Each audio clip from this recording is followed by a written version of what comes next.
Hey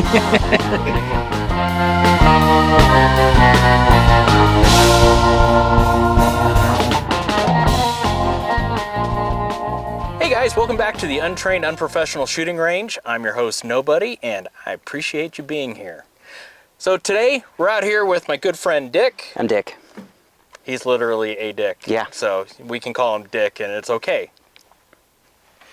Anyway, so we're out here with his 1022 that he's had for, how long have you had it for? 24, 25 years. Okay, so for a while now. Yeah. And there are some things that we want to kind of improve. So one of the first things that we did today is we went and we shot different types of ammo just to kind of see what it is doing and to see what we have to work with. And now we're going to see what we can do to make it better. More better. More better. So speaking of more better, why don't you tell us about your 1022? This is a precision, a very expensive rifle. I think I bought it at Walmart for like 230 bucks. I think I paid $100 for the scope, and I think I paid about 50 bucks for the Rogue Stock. Hogue? Yes, it is. The Hogue? The Rogue Hogue? Yeah. Okay. And then my precision, I think I paid $18, $20 for this at a gun show for, I don't know, 20 years ago. Thought it looked cool, you know. Looking cool is always a good thing at the range. And that's it. Probably has 20, 30,000 rounds through it, back when you could buy a brick of 550 for $9. Those were the days. Those were the days. Yeah. And that's pretty much it, but it's been a fun little varmint shooter. Okay, perfect. Well, now after seeing how it performed today with some of your ammo and some of my ammo, what do you want to do with this? Well, definitely a better scope. I mean, when I was, what was that, 50 yards? 50 yards. The crosshairs were almost taking out the orange on it, so definitely a better scope. But, you know, anything that I can improve on it, we need to take it apart and really go through it and clean it. When was the last time you cleaned it? Okay, let's define clean it as just like you wiped it down, maybe run a patch through it, and then when was the last time you've really disassembled it? Yeah. 10 years ago, 12 years ago. Now, and when you did that, would you say that you're paying attention to really getting all the fouling out and any copper? Oh, absolutely not. No, it was wiped down with a rag, oil, put back together. Okay. I just took the bolt carrier out, just took all that stuff apart, and that was about it. What else would you like to do to it? So one of the things that we did notice is your stock is touching the barrel in several places. What would you like to try to see if we can free float that stock? Yeah, absolutely. Okay. I mean, really anything just to make it as accurate as possible and just as reliable as possible. I mean, what else can you ask for from a 1022? Well, we're going to head back to the bench and rip this thing apart and start checking things out. All right, guys, so we made it back to the bench. We had the 1022 pulled apart, and Dick was just noticing that on his extractor, he's got a little burr back here on the back end, and he's going to hit on the stone just to take the burr off. That way we don't have any reliability issues. So he's going to go ahead and stone it right now.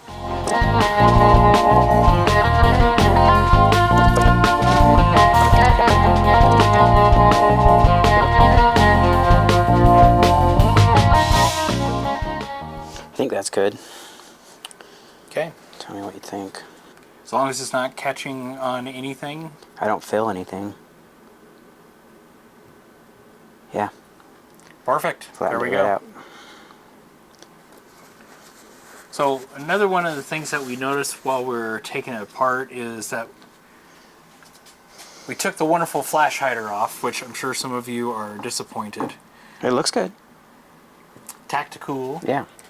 But we did notice that there is some damage to the crown of the barrel, so we're going to go ahead and recut that here in a minute. And I am truly unprofessional because I have no idea what we're doing. Hey, I just wing it. So, and the other thing that we played with, we got a trigger gauge onto his 1022, and it was posting, what was it, 7 pounds? 7.5. Yeah, it's like 7 pounds, 9 ounces. I took a screenshot of it, which is a little heavy, so we're going to see what we can do with that as well. Definitely a little bit of grit. Yeah, just ripping that apart and cleaning it up will be good. We do want to drive out this roll pin here so that way we can pull that firing pin out, because we might as well check that and clean out the firing pin channel really well. So Go that way. yeah. Oh, I put it in a box, didn't I?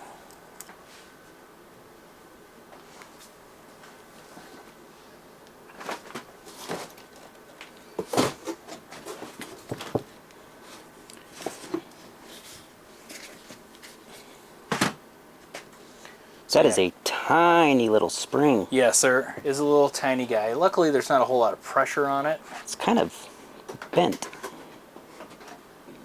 So on the 22 that I have, it's just chamfered on one side. Oh, really? So where you have a double bevel.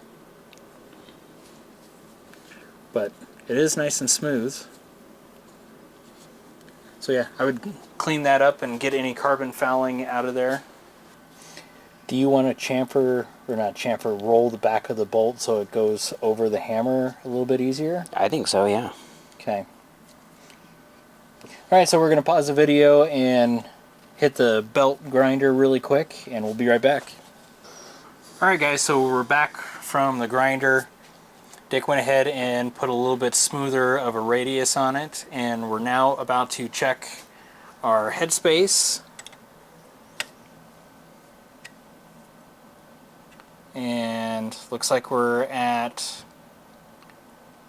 depending on where we go, 4.7 to 4.9.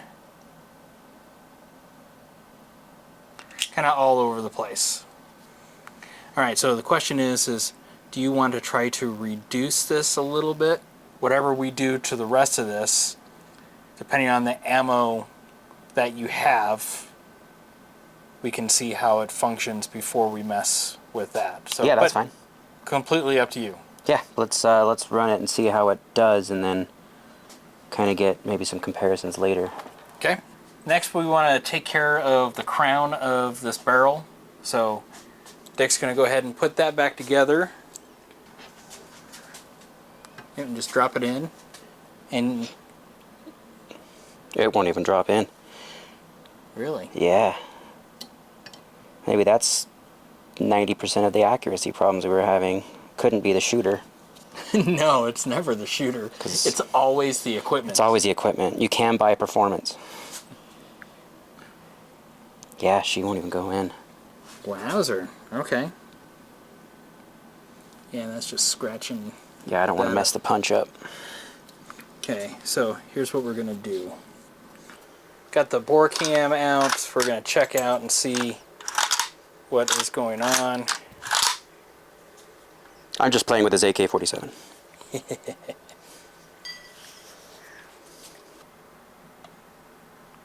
There we go. Alright, so entering in, we're looking at the top of the barrel. Here is the carbon ring.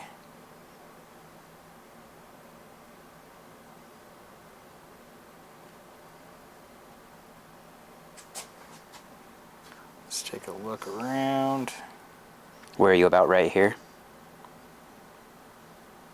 About like right Oh, here. okay.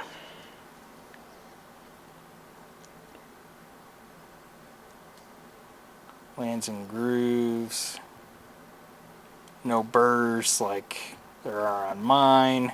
Things were just made better back then. 25 years ago. Yeah. So but you can definitely see all the carbon buildup in some spots. Okay, let's continue down the barrel. There's a piece of copper. See right there? Yeah. More.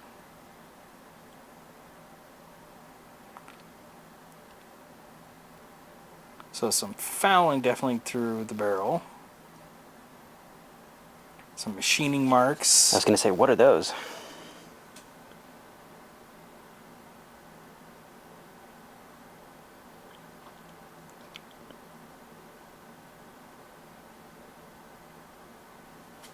Alright, let's go check out the crown.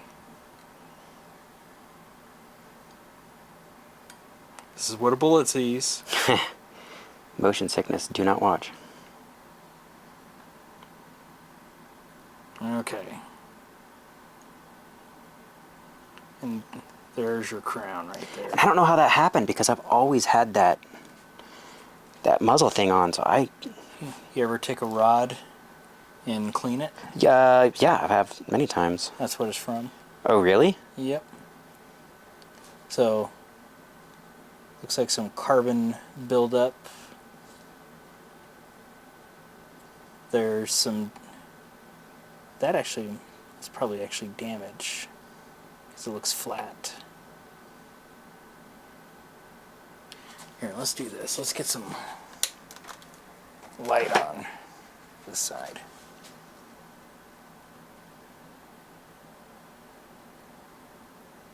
Yeah, see how smashed up? Yeah.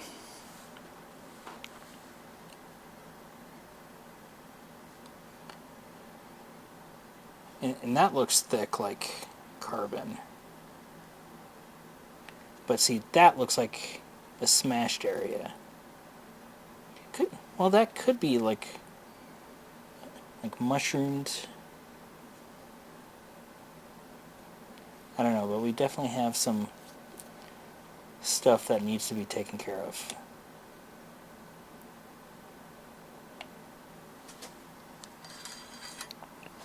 Kind of cool, huh? Yeah, it's really cool. So, what I'm wondering on this is if we just take this and try to deburr it. Still no? No. But we've actually put a small burr on that. Yeah.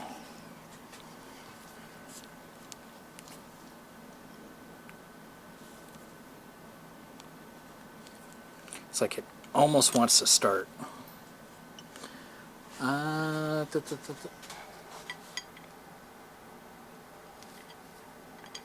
Different angle here.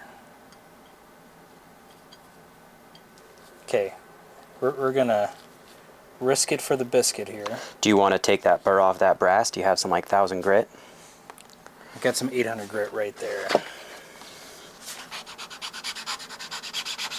Oh, that sound. Does it do it for you? No.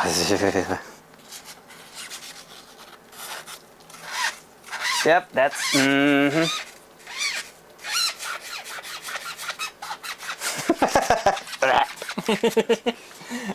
Now I'm just enjoying it too much. There we go. Still gets a little tight right there.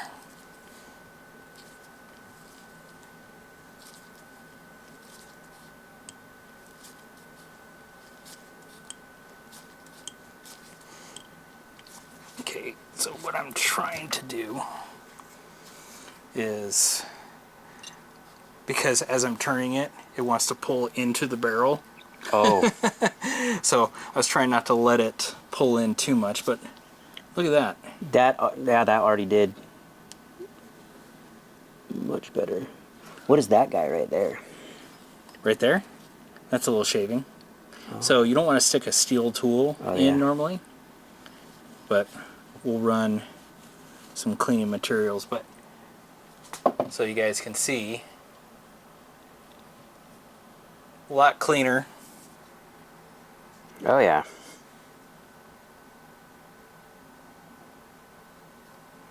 Here, let's take... doing this the hardest way possible. I want to hold on to that.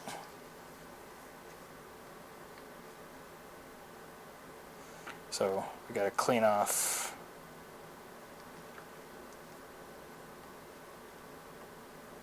So we could go a little bit more. It looks like there's a little bit more damaged areas, which is what we should do.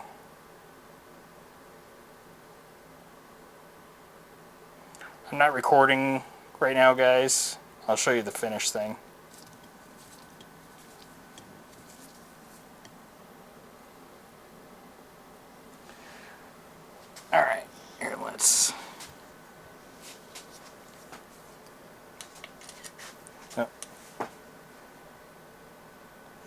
a little bit farther out. Yeah. Oh yeah. All right. So there's some carbon yuckiness that was on the end of that Q-tip.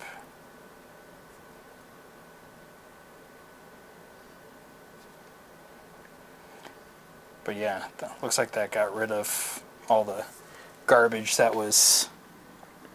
That's why you were dinged out up. shooting me today. See? Was that the only reason? That was the only reason.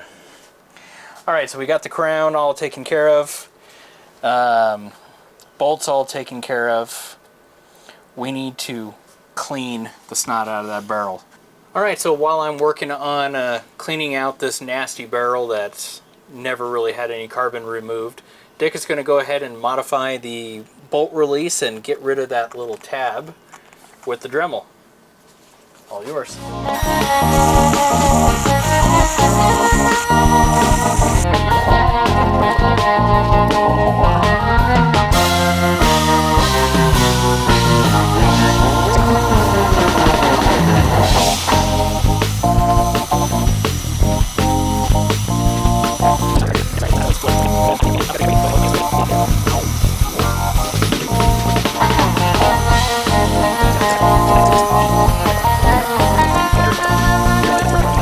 Alright guys, so we're back out at the range after doing some modifications to this 1022, to Dick's 1022. And just to bring you up to speed, I finished cleaning it. It's not perfectly clean bore. There are still some carbon deposits in the little machining marks. It felt like I was going to spend days messing with it, so I got it good enough. Also went ahead and whittled down the stock so that way nothing was touching the barrel. It was basically just carving out rubber. Now, we just checked zero. Dick spent a little bit of time getting it back on target and everything. And now we're gonna go ahead and reduplicate the tests that we did before we did any of that. Oh, doesn't it look better without that little flash hider thing? No way, that looked good. That was like 20 bucks. 20 bucks. Yeah. It looks tactical. Keep telling yourself that. It did. It did. All right, so we just got done shooting and we were able to add the Federal Auto Match and also a different bullet weight of the American Eagle. It's a 38 grain where previously we were also shooting a 40 grain, just so we could see how it would perform. And overall, what would you say? I'm blown away. I was expecting a little bit better grouping, but it's complete night and day difference. Complete night and day difference. So would you say it was worth it? 100%, yeah, absolutely. And it cost nothing other than the tools that were used, but just a really good cleaning. I mean, same scope. We made a couple small clicks just to zero it in, but unreal, absolutely unreal. So just to recap everything that we did to it, so we did recrown the barrel, so that's something that was a specialty tool that I just happened to have. That We didn't do the 11 degree though for recoil. No, it was a 45, Okay. and so he's fixated on 11 degrees, Yeah. so 45 is fine, as we can see. We'll show you the results here in a second. Also free floated the barrel. I carved away all the plastic or the rubber that this Hogue Stock was touching the barrel. And then we did a couple of things other than like really cleaning the barrel and the chamber to get out a lot of that carbon. We did a bolt mod where we radiused the back of the bolts. And how would you say that turned out? It's definitely smoother. When it comes back, it feels smoother, but it's still just that really heavy trigger. Yeah. I mean, really heavy, 7.5 pounds, but it does feel more crisp since polishing the sear. Yeah, So- and I think, you know, it's like swapping out some of the components will definitely help. But and also we did the bolt lock back modification. Yep. So it's just nicer when you put the magazine, you can just pull it straight back and it goes forward. So overall, you know, I think that the two biggest things, you know, that this would greatly, or how we could greatly improve on it, is a better scope. It's a Barska 3-9, you know, something with a little bit more magnification. It was very expensive. Top of the line. Top of the line. Top of the line. And then modifying that trigger with some better components and springs and everything to get a lighter pull, because 7 pounds is pretty heavy. I shot it and it's not fun at all. Yeah, like one of the shots that we'll show you when we zoom in. That was me. That had nothing to do with the ammo. That was just that really hard trigger. All right, so just to give you guys an idea, this was our original groupings of everything. This Federal here is the same as this Federal. We were just wondering if we could shoot it just a little bit better, so ignore that, and this is just an extra dot. So this last go round, 3.76, 5 shots, which Dick pulled one, and so that was 3.34, but if it wouldn't have been that flyer, we're looking at 1.47.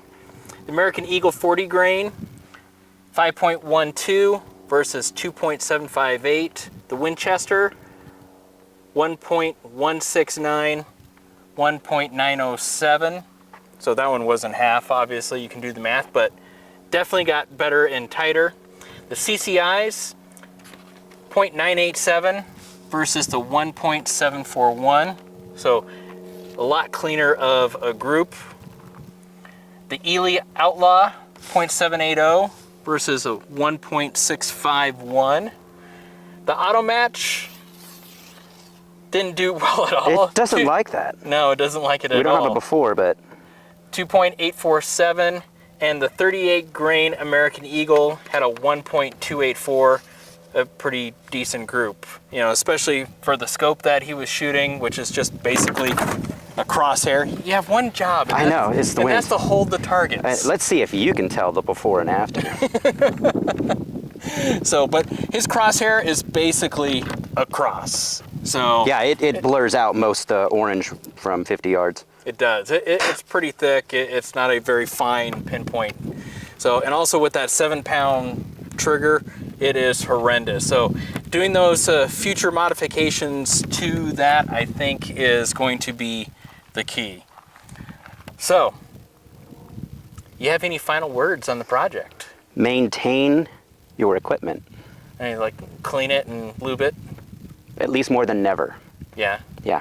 I mean, yeah, it's, besides getting the crown burrs out, it was just a good cleaning, you know, and just inspecting it. And I can't remember the last time I cleaned that gun, but I mean, I'd run a little cleaner through it, oil it up, wipe out the carbon that I could with a rag, but nothing to the extent of what we did. And thousands and thousands and thousands of rounds were through that gun. Now, were you surprised how the different ammo brands and bullet weights performed? Yes, I was. You know, everyone talks about, well, your gun will shoot different with different ammo. And I always kind of thought, sure, to an extent, you know, the proof is in the pudding. Absolutely. I mean, you look at the auto match, and I don't think there's anything that's going to make that tighter group. Yeah, maybe a different barrel, different bolts, you know, might snug it up, but... Well, that's a different gun. Yeah.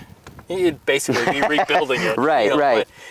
You'd be chasing it versus, you know, it'd be cheaper just to try different ammo. But I mean, just that Ely, I mean, it wasn't too bad on the other one, but I think the Ely is the best representation of what a good cleaning and making sure that your equipment is maintained. Because it wasn't too bad on the before, but that's a great group. Well, and your CCI, you know, it's like really snugged up. Right. You know, and it's like, I'd be really interested in seeing what different scope and trigger pull would do to tighten a lot of this up further. That's what I want to do next. So just kind of work with what we have and seeing what we can make better with what we have. Sounds good. Well, there we are, guys. Thanks for watching. Appreciate you. You have a good one. Bye. Oh, that was the door. Yeah.